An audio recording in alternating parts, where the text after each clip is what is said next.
আসসালামু আলাইকুম। সবাই কেমন আছেন? আশা করি সবাই ভালো আছেন। যে যেখানে থাকেন ভালো থাকেন, সুস্থ থাকেন। তো এটা মাছের পাতলা ঝোল।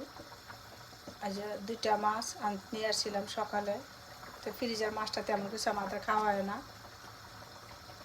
নিচে মার্কেট আছে, সবসময় মাছ পাওয়া যায়। তো যখন যেটা লাগে নিয়ে আসি।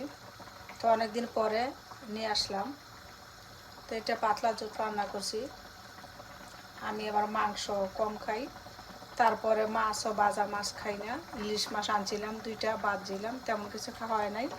তো পাতলা ঝোলটা কে খান আমার জানাইবেন। তো এখানে ধনিয়া পাতা দিয়ে দিলাম।